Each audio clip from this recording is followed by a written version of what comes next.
Hello friends, कैसे हो आप लोग। और आज हम बहुत ही इंपॉर्टेंट टॉपिक के बारे में डिस्कस करने जा रहे हैं जो कि रिलेटेड है इनकम टैक्स की एक ई कैंपेन नोटिस से रिलेटेड।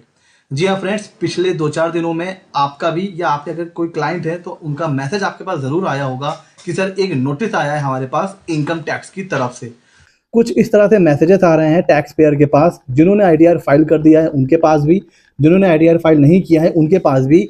इस नोटिस में ये कहा जा रहा है कि आपको लॉगिन करना है और अपने ई कैंपेन टैब में जाके जो भी वहां पर नोटिस आया है उसका आपको रिप्लाई करना है। और उसकी जो ड्यू डेट है वो है 31 दिसंबर।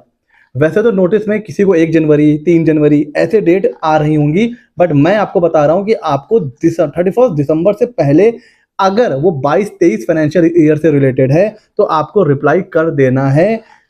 क्योंकि आईटीआर को रिवाइज करने की यही ड्यू डेट है। तो अगर आपने अपना आईटीआर फाइल नहीं किया है तो भी आपको 31 दिसंबर तक आईटीआर फाइल करना है। और अगर आप आईटीआर फाइल कर चुके हैं और आपको नोटिस आया है तो आपको एक काम करना है, आपको लॉग इन करना है और आपको ये चेक करना है कि नोटिस आया क्यों है। क्या कोई ऐसी ट्रांजैक्शन के लिए नोटिस आया है जो आपने अपने आईटीआर में इंक्लूड नहीं किया है, उसको रिपोर्ट नहीं किया है, तो फिर आपको क्या करना है, उस केस में आपको अपना आईटीआर रिवाइज करना है। तो अगर आपके हो सकता है आपके नोटिस में 31 दिसंबर के बाद की ड्यू डेट हो, लेकिन तब आप आईटीआर रिवाइज नहीं कर पाएंगे, फिर आपको आईटीआर यू फाइल करना पड़ेगा। तो उससे बचने का सबसे अच्छा तरीका है कि अगर आपके पास भी ये नोटिस मतलब इस तरह का कोई मैसेज या मेल आया है तो आप लॉग इन करिए और चेक करिए कि नोटिस क्यों आया है। और अगर कुछ छूट गया है रिपोर्ट करने से तो मेरी एडवाइस यही होगी कि आप 31 दिसंबर से पहले आईटीआर को रिवाइज करें। सर ये नोटिस आ क्यों रहा है, इसके दो तरीके या दो रीज़न हो सकते हैं। और सर इसका रिप्लाई कैसे करना है ये भी हम इस वीडियो में देखेंगे। और दूसरा हम इस वीडियो में देखेंगे कि भाई क्यों आ रहे हैं ये नोटिस, अभी तक तो नहीं आ रहे थे और इस समय क्यों आ रहे हैं जब आईटीआर की ड्यू डेट एंड होने वाली है। वो इसलिए नोटिस आ रहे हैं क्योंकि आपके पास अभी आज डेट है हमारी 26। आपके पास 4-5 दिन है। अगर आपके पास नोटिस आ जाता है आप चेक करिए, चेक करने के बाद अगर आईटीआर फाइल नहीं है फाइल करिए, आईटीआर गलत फाइल है रिवाइज करिए, क्योंकि उसके बाद अगर नोटिस आया तो पूरी रिस्पॉन्सिबिलिटी टैक्स पेयर की है। तो ये नोटिस क्यों आ रहे हैं, हो सकता है आपके एआईएस टीआईएस 26 में कोई हाई वैल्यू ट्रांजैक्शन हुआ हो। पहला तो ये है, अगर कोई हाई वैल्यू ट्रांजैक्शन है तो फिर भैया नोटिस आएगा ही आएगा। दूसरा ऐसा भी हो सकता है कई बार जब हमने आईटीआर फाइल किया था उस समय हमने एआईएस टीआईएस चेक करा, वहां पर इंटरेस्ट की फिगर थी या बिजनेस रिसिप्ट थी, सैलरी थी, कोई भी इनकम थी, हमने उसको रिपोर्ट कर दिया। लेटर ऑन क्या हुआ, बैंक की तरफ से कुछ अपडेट हो गया तो इंटरेस्ट अपडेट हो गया, ज्यादा हो गया। हमने इंटरेस्ट रिपोर्ट किया था 5000, एआईएस अपडेट हो गया, वहां पर आ रहा है 8000 10,000, मीन्स अमाउंट बढ़ गया। कब, आपके आईटीआर फाइल करने के बाद। तो अगर ये 2-3 रीजन हैं तो फिर आपके पास भी नोटिस आ सकता है। तो आइए अब मैं आपको लेके सीधे चलता हूं पोर्टल के ऊपर और देखते हैं कि सर इसका रिप्लाई कैसे करना है। तो देखिए सिंपली सबसे पहले यहाँ पर लॉगिन करने के बाद आपको आना है pending action and compliance portal पे जाना है। कंप्लायंस पोर्टल पे जाने के बाद ये आपको ई कैंपेन की टैब के ऊपर लेके जाएगा। यहाँ पर आपको नीचे आना है और फिर यहाँ पर देखिए ई कैंपेन का टैब आ रहा है, इसके ऊपर क्लिक करिए। तो यहाँ पर आपको एक ऑप्शन आएगा, अगर आपके पास नोटिस नहीं भी आया है तो मैं आपको ये एडवाइस करूंगा कि आप लॉगिन करके जरूर चेक करिए। जरूरी नहीं है कि, हो सकता है आपका मोबाइल नंबर अपडेट ना हो या सर्वर का इशू हो तो आपके पास हो सकता है नोटिस ना आए। तो अगर आपके पास क्लाइंट है या आप खुद भी टैक्स पे करते हैं, आईटीआर फाइल करते हैं, तो भाई आप लॉगिन करके चेक करिए। यहाँ पर देखिए नोटिस आया हुआ है high value transaction for assessment year 23-24।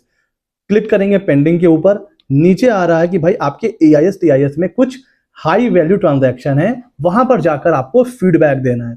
आइए चलते हैं। तो ये हमें हमारे एआईएस टीआईएस के टैब में लेके जाएगा और ये यहाँ पर देखिए जहां पर भी हमें रिप्लाई करना होगा वहां पर कुछ इस तरीके से एक टैग बना होगा कि यहां पर हमें अपना फीडबैक देना है।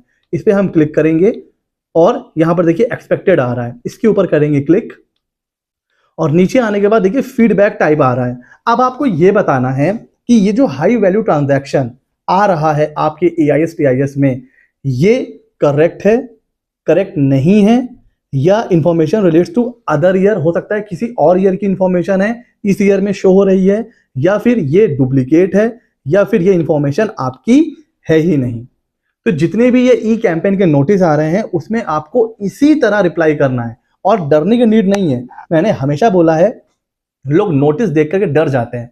अगर आपने अपना आईटीआर सही से फाइल करा है, सारी इंफॉर्मेशन सही से रिपोर्ट करी है, तो फिर डरने की क्या नीड है। आपको बस सिंपली आना है ई कैंपेन के टैब पर, वहां से एआईएस टीआईएस में जाना है और जिस भी ट्रांजैक्शन से रिलेटेड आपको नोटिस मिला हुआ है वहां पर जाने के बाद आपको फीडबैक देना है, जैसे इंफॉर्मेशन इज करेक्ट, और ये करने के बाद आपको सबमिट करना है और क्लोज करना है। तो इस तरीके से आप देखोगे तो आपका जो कैंपेन है वो एंड मतलब जो आपको रिप्लाई करना है उसकी नोटिस की कंप्लायंस हो जाएगा। इसको इग्नोर मत करिए, बिकॉज हो सकता है कि वो जो वैल्यू का ट्रांजैक्शन आया है जिसके लिए नोटिस आया हुआ है, हो सकता है वो आपसे छूट गई हो आईटीआर में रिपोर्ट करने से।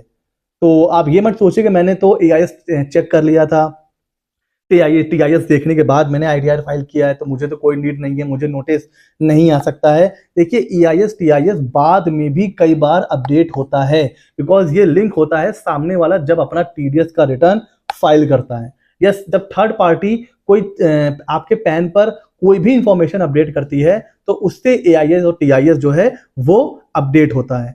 तो जब एआईएस टीआईएस अपडेट होता है तो हो सकता है उस समय आपने इंटरेस्ट, जब आप आईटीआर फाइल कर रहे थे उस समय इंफॉर्मेशन कुछ और थी, अभी इंफॉर्मेशन कुछ और है।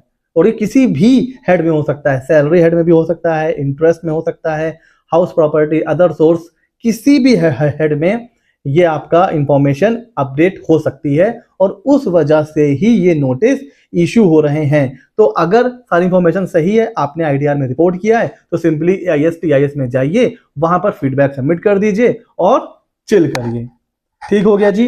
तो ये नोटिस बहुत आ रहे हैं, आई थिंक मेरे पास सुबह से 30-35 मैसेज आ चुके हैं क्लाइंट्स के, और भी लोगों को मतलब ये जो है नोटिस जरूर पहुंचा होगा, क्योंकि ये ई कैंपेन है, सिस्टम जनरेटेड नोटिस है, कोई यहाँ पर इंडिविजुअल नोटिस नहीं भेज रहा है, सिस्टम ऑटोमेटिक जनरेट करके नोटिस भेज रहा है। तो ये सभी के पास नोटिस जा रहे हैं। तो हमारी ये रिस्पॉन्सिबिलिटी है बीइंग अ प्रोफेशनल कि हम साइट पे लॉग इन करें और चेक करें और फ्यूचर में किसी भी तरीके की लाइबिलिटी से खुद को और अपने क्लाइंट्स को बचा सकें। तो कैसा लगा ये वीडियो? आई होप आपकी इंफॉर्मेशन में कुछ ना कुछ इंप्रूवमेंट जरूर हुआ होगा। ऐसे ही नॉलेजेबल वीडियोस के लिए सीए मित्र 24 को सब्सक्राइब कर लीजिए। मिलते हैं अगले नॉलेजेबल वीडियो में।